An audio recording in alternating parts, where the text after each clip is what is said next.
Shriekers are a human-sized mushroom that have the appearance of a violet fungi. They lack the ability to move, but can produce a very loud and piercing sound, hence the name Shrieker. In today's video, we're going to be discussing the Shrieker, and I'm going to be giving you some awesome artwork to go along with it.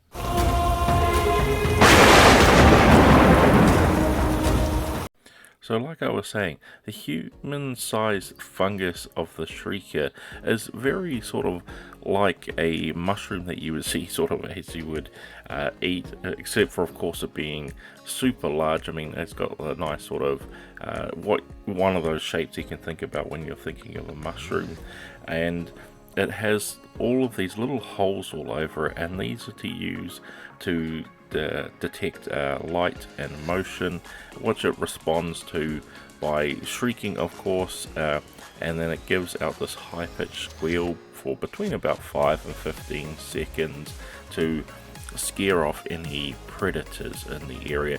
And of course, these things are mostly found in the Underdark, so you can sort of stumble across them, giving you a fright and that sort of thing. So this is what I think about when we think about a Shrieker, and this is how they are typically depicted in these nice big bulbous really sort of mushroomy mushrooms, I guess is how I would say it, but very cool and fun to look at.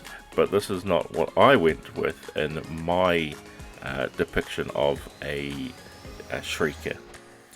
Shriekers have also poisonous to people and creatures, except for one creature that has sort of built up an immunity to the poison of a Shrieker, and that is a hooked horror, which has adapted to eating them without any problems. I've sort of like adapted their digestive system and built up an immunity towards the Shrieker's poison. So these are one creature that actually do prey upon them. The hooked horrors find them as a nice easy meal.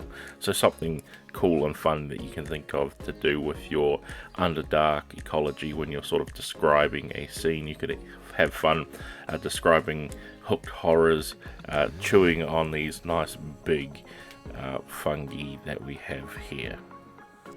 One thing that the Shrieker can also be used for, and is also known for, is that their spores as well as the plant itself can be used as sort of vital ingredients for potion making for alchemists. So another thing you can use for putting them into your campaign is having these as an adventure to go out and search for these Shriekers that are going to give you a lot of problems and hassles to get those nice rare ingredients for brewing potions for an alchemist. So there is just a few ways that you can use and also have some like background knowledge and lore of a Shrieker here, but this is not what I've done in terms of using the Shrieker. What I'm going to do is I'm going to talk to you about my process for coming up with the Shrieker, why I'm depicting it in this way.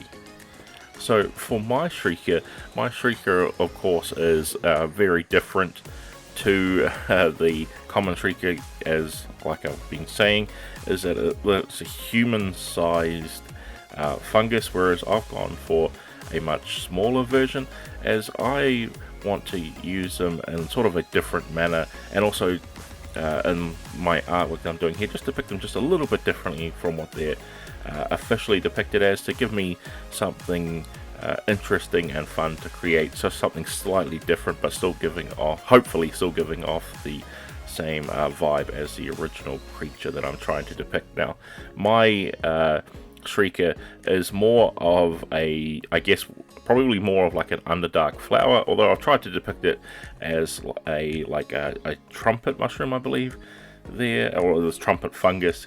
Anyway, there are some fungus that look like sort of mini trumpets, and that's sort of what I've gone on here, because I wanted to make them like the sound comes blasting out of them. As well as that too, I've also combined them with a flower, and I've made them sort of look like a old-timey gramophone as well. To putting all those things together, hopefully it comes off what I'm trying to do here with a depiction of the Shrieker. Because in doing them this way, I can make them a whole bunch of sort of variety and colors, and make them more of like, they can still be a fungus, making them look a little bit more like a flower. Would make them a little less detectable by sort of like veteran players of D&D who know a lot of the monsters in the monster manual. So depicting them like this can just give them that difference enough, but still give the same, of course, overall vibe of the creature that we're using here. And I wanted to make them small because what I wanted to do is make them so they can be dotted around the place at different angles, so you can have them just sort of all over the place. Because I think one of the fun things that you can do with the Shrieker is you can use them as sort of an alarm system, as I think that would be super fun to do with these creatures. As I think I would depict them as like a alarm system for drow in the Underdark, that they plant these nice little, in my case, like flower fungi that they can sort of place around the place. So when they bloom and come into like their flowering stage, that is when they're sort of activated. But they start off as a nice little plant that they can attach to the walls. Well, I've got the little vines all over it, so they can plant the base plant there, let it grow, and then once the thing has like fully bloomed, it can send out its spores and detect. So when a creature or an adventuring party or something like that comes past, it's going to set off these alarms, and then the drow are going to know where they are. And one other thing too you could do with these is you could make them produce different sounds by the colors of the Shriekers that I've depicted here, making them more sort of cross between a flower and a fungi, like, so they can tell exactly where each thing is by the pitch and the scream of the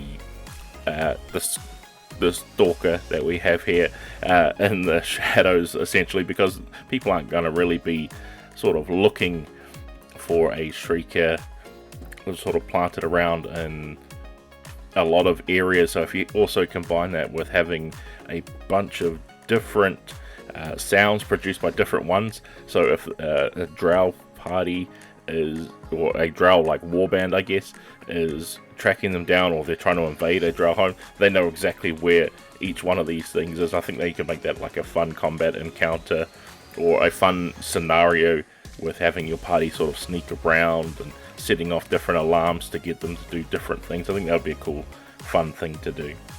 And that was just one of the things that I was coming up with when I was drawing them and doing like that. And I think having them sort of color-coded is a cool way for your party to figure out eventually of what each one does, so you can have them trip alarms with different things. As well as that too, I think having them create either like a stun effect if you get within their radius, or like a pushback effect, even like a knockdown effect, as you can see depicting it here, making it so it shoots out like this hypersonic beam essentially of like force that it's shrieking down. Of course I'm trying to make it like a loud sound, but it could also be depicted as it's like physically forcing you back and pushing you away. So that could also be a fun little thing to try and deal with these things while you're trying to take them out, that they are constantly shooting out these waves of sound that are knocking you down or pushing you back, making it a little bit harder to get to. And since I've made them like a smaller plant that can be placed in different areas, that they can be up in higher directions or lower directions, sort of creating a fun little combat encounter where people could be pushed around if they're all angled right, which I think would be super fun, or constantly forcing them down but making them a little bit harder to get at by having you sort of traverse all over the map to try and get them. I think would be a cool little fun thing to do with these creatures. So that's like just one of the fun little scenarios that I could come up with based on what I was drawing here. So if you guys have come up with anything like this, or have used Shriekers in a fun way, leave them down in the comments. I'd be really happy to hear if you guys have used some Shriekers in some really cool and interesting ways. So even when I have my games of D&D, maybe I can use some of your ideas. Maybe you could use my idea with the way they're depicted and the way I was talking about using them here, giving you some fun, interesting encounters for monsters that don't get a lot of love but can have a little bit of fun and unique surprise with them. So interested in hearing your opinions on that. And so with you telling me that, I think that would be really fun, as well as leaving comments down too if you're enjoying this series that I'm sort of coming up with here, which is sort of featuring a monster or a creature from an RPG and giving them a little bit of a twist, while also giving you some interesting artwork to look at while we're discussing these sorts of things. I always like to hear feedback from you guys as well regarding that too. This is a new sort of like series that I'm trying out for me on here, so always happy to hear from you guys if you're liking it, or even if you have any suggestions for other creatures that you would like to see me do here as well. Would also be fun. But with that, I think we're gonna go into our final shots here of the artwork fully completed, so we can see how it came out in the end. And so there you have it, guys. This is my final finished artwork of a Shrieker. So I hope you find this video interesting, whether you want to follow along with doing this artwork like I have here, or you just want to use the video as some inspiration and using a Shrieker in your own game for your adventuring party. But with all that said, guys, I'd like to thank you all for watching, and I can't wait to see you all in the next video.